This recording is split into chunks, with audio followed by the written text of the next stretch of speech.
Makakasama na natin si Prof. Ranjit Rai, Assistant Professor po ng Department of Political Science mula sa UP Diliman at President po ng Octa Research. Magandang hapon po, Professor Rai. Yes, magandang hapon sa inyo at sa lahat ng nakikinig sa atin.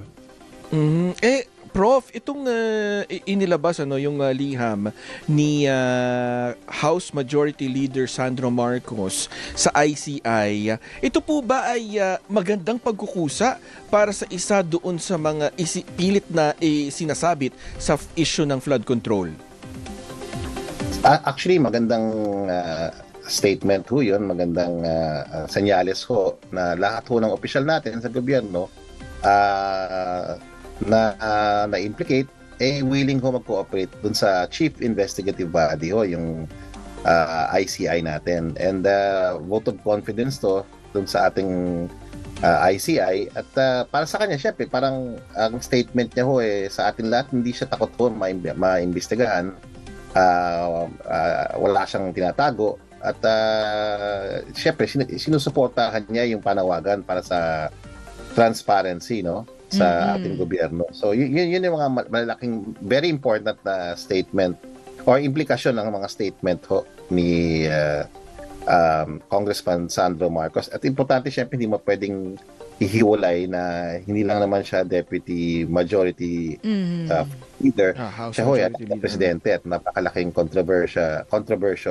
controversy itong kinasasaputan nila dahil dito sa mga alegasyon na paratang sa kanila. Pero parang unfair. Bakit? Kasi, hindi Prof, kasi 'di ba, kung ihahambing mo, ikukumpara mo dun sa gumagawa ng aligasyon, ito ay nagtatago naman tong isa, no? At hindi naman handang humarap, no? Parang kaduwagan din yon. Kasi kung sa isa naman handang humarap, etong isa ay nagtatago sa kung saan, 'di ba? At hindi rin pinanumpaan itong kanyang statement ng mga aligasyon, 'di ba? Malaking yun comparison din yon, 'di ba, Professor? Yes, of course. Siyempre, ako naman wala naman ako dito kung sino yung tama at sino yung mali, no? Hindi natin alam kasi yung ebidensya na nandyan. Ang importante siguro yung sa ICI ho, na dapat nakabatay sa ebidensya yung... Ang hirap kasi ngayon dahil syempre dahil may social media tayo, iba-iba nagsasalita. Minsan yung mga kababayan natin na hindi rin accessible sa informasyon, nami-misinform rin sila, no? Pero ang importante dito sa investigation na to, dapat mo nakabatay sa ebidensya. Hindi mo pwedeng guilty ang isang tao na wala ako talagang basihan. So yan ho yung yung on all sides, no? Hindi ako magpapakita bias for or against kung sino nagsasabi at sino yung nag-respond, no? Ang importante, the statement and actions of Congressman Marcos shows na he wants to be accountable, he wants to be transparent, and of course he's willing to cooperate with the investigative bodies. At magandang senyalis kasi hindi lang naman siya simpleng congressman, anak siya ng presidente, at yun rin ang message ng presidente natin about madali po. Pero Prof. Rai, madali po kaya itong maiintindihan ng publiko? Siyempre kasi mas juicy yung kabila na pachismis, wala siya dito. Kumbaga ito very upfront, Mas maiintindihan po kaya ng taong bayan yung implikasyon ng kahandaan ng isang tao magsalita versus doon sa isa na pinanggagalingan naman ng chismis, ng paratang na hindi rin naman mapatunayan. Tsaka Prof, 'di ba parang kung ikay naniniwala doon sa sinasabi mo din, no? Malakas yung sinasabi mong ebidensya ang hawak mo, bakit hindi mo panumpaan? 'Di ba? Ngayon pa lang para pagpatas, no? Alam mo, wala ako sa lugar para mag-comment kung ano yung mga personal, no, na posisyon ng mga players, no, mga on both sides, no. Hindi siya yung importante para sa akin bilang isang analyst ang pahiwatig, ang statement, ang action ng ating Congressman Sandro Marcos ay malakas na pahiwatig ng kumpiyansa, no, at pagsuporta sa investigasyon. So yun ang unang-una kong gustong sabihin. And importante for all those who believe na hindi sila guilty, na nandyan sila willing to be investigated. So hindi na, yun ang statement ko. So hindi na tayo papasok sa motivasyon ng mga kung sino-sino. Pero yun ang, I think, importante at this point, no? Tapos, syempre, dahil open siya para magpa-investigate ng kanyang sarili, no? Syempre, titigil yung politisasyon, no? Yung politicizing at yung pagputol ng negatibong naratibo. Syempre, kasi nasira rin yung pangalan ng pamilya nila dahil dito, eh. So, ngayon, sasabihin niya, ito yung paraan niya to end that narrative. Kasi, papa-investiga ako kung totoo man. Diba? Whether it's in the issue of corruption or whether it's in the issue of drugs, no? May lahat ito ay positive lahat, di ba? Lastly, pangatlo, siguro yung pagpapalakas ng kredibilidad ng ICI. Kasi ngayon, malaking kumpiyansa sa statement, sinasabi niya, malaking kumpiyansa niya sa ICI na mag-iimbestiga sila, hahanap ng ebidensya at hindi lang magsasabi na guilty ka sa media, no? So malaki, again, boost to sa kredibilidad ng ICI at saka sa ginagawa nilang investigasyon.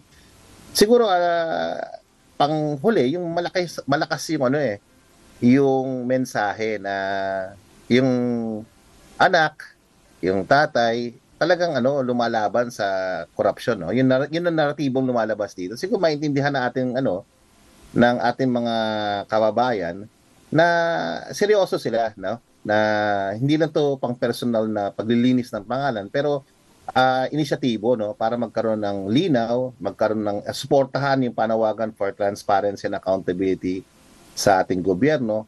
And I think yun yung long-term implication nito lahat. Kasi hindi naman natin alam wala tayong alam on both sides tayo. Ako, ikaw, kayo. Tayong lahat. Kung ano yung talagang lalabas, hindi pa tapos, nagsisimula pa lang yung investigation tungkol sa implikasyon, sa ginawa niya. So let's give ICI some time to investigate. Tingnan natin kung anong lumabas sa investigation. Kung wala naman, di yun. His name is cleared.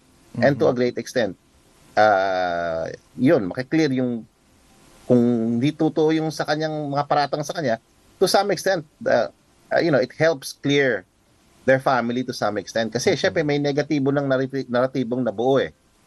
Pero kung the ICI investigates, nasabi ng ICI, wala naman, hindi naman pala totoo, it doesn't just help him.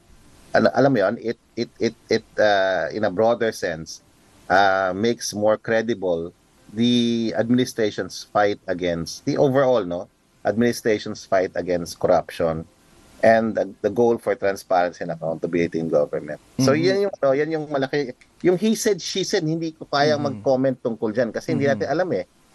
Pero ngayon, dahil willing siya magpa-investigate, nandyan siya at willing siya magpa-investigate, may pagkakataon, maklear niya yung pangalan niya. At kung maklear yung pangalan niya, malaking bagay yon. Hindi lang para sa laban against corruption, pero doon din sa negatibong naratibo na nabuo na tungkol sa pamilya niya. O ano? So, pero Prof. Ray, yung bagay talaga to, malaking hakbang moving forward. Opo, pero Prof. Ray, ang tanong nga doon, dahil nga na-mention nyo nga na drag na siya doon sa narrative, at malaki yung political implication nito, makakawala pa po ba doon sa issue na yan, na pilit siyang isinasama dito sa flood control measures? Makakawala pa kaya po yung imahe ni House Majority Leader Sandro Marcos? I think so. What he's doing is extremely positive eh. It's a very good move forward. Politically, sabi niya, wala akong takot. Sige, kung merong issue sa akin, papa-investiga ako. Pero doon ako pupunta sa tamang forum, yung ICI. Pag meron sila makita, di sampahan siya ng kaso. Ganon yung ibig niyang sabihin. Pero syempre, meron siyang kumpiyansa. I would believe na kumpiyansa siya dahil naniniwala siyang wala siyang ginawang masama. Pero willing pa rin siyang to go through that process na imbestigahan siya. Kasi hindi madali yung proseso na yun eh. Kailangan mag-submit ng mga legal documents, affidavits, buksan kung yung mga issue at mga dokumento na dapat buksan para malinis yung pangalan mo. The act itself is good kasi it becomes an example. Alam mo yun? And example for all government officials na okay, napasok nasama, nadawit yung pangalan ko. I won't hide behind media or propaganda. I'll have myself exonerated by the right authorities. So, yun nga, papawalang sala ako sa tamang forum, yung ICI. Sila mag-iimbestiga. So hindi natin alam ha. Baka mamaya guilty siya, hindi natin alam eh. Pero the mere act na nagsabi siya na I'm willing to have myself investigated. Malaking bagay ho. And it sends, not just for himself, but it sends a good signal ho. Lalo sa mga kasama natin sa House of Representatives na maaaring madawit or sa Kongreso na maaaring madawit. The best way forward is to have yourself investigated, to join the cause for transparency and accountability, kasi yun naman ang and of course all of this, if ma-prove na hindi nga totoo lahat to, he doesn't just exonerate himself, he exonerates his family, the administration, and pushes that whole agenda forward. Na tama yung ginawa ng administrasyon na isawalat lahat itong klaseng korupsyon na nagaganap sa ating mga infrastructure projects. At sa isang banda, Prof. Rai, sa tingin niyo po ba talagang may calibrated action para tumbukin itong First Family? At ngayon nga, ang nabunot ay itong si Sandro Marcos. Well, it's possible ganyan ang pananaw, pero it's also possible baka may ebidensya naman, di ba? It's very hard to cast judgment right now. Pero definitely, syempre nandun sila sa front and center po sila ng kontrobersya ngayon kasi may nagsabi na okay, kasabwat sila. Di ba? Pero yun nga, the way forward is what the very good way forward is what Congressman Sandro Marcos is doing. I'll have myself investigated. I'm very sure, sabi niya, na he trusts the process and the ICI, and that in the end, mapapawalang sala siya. At yun nga, hintayin natin, huwag natin i-preempt kasi hindi ko rin pwedeng, hindi rin pwede ako gumawa ng statement about, hindi natin alam baka kung anong madiscover. Pero the fact that he's willing to have himself investigated is a very, very good step forward. It shows yung leadership qualities niya, it shows na seryoso siya about accountability and transparency, and therefore and also kasi hindi naman siya si Sandro Marcos lang kasama siya anak siya ng presidente. It provides it's a good symbol, it's a good way. It shows to people na yung whole family is serious about this controversy, and they want not just to clear their name but to push yung buong agenda yung buong plano na talagang sugpoy ng corruption, lalo dito sa mga infrastructure projects. And yan yung malaking implikasyon ng statement at inisyatiba ni Congressman Sandro Marcos. Pero Prof, siguro pang huling tanong ko na lang ito, magpapasko. Hindi pa ba tayo nauumay? Parang masyadong political yung usapan the past few weeks or the past few months. Hindi po ba huhupa itong mga political tensions that we're having right now?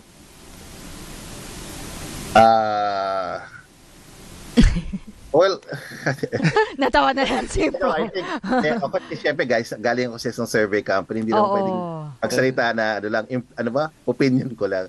So, sa datos, hindi pa sa ngayon, mataas ang expectation ng ating mga kababayan na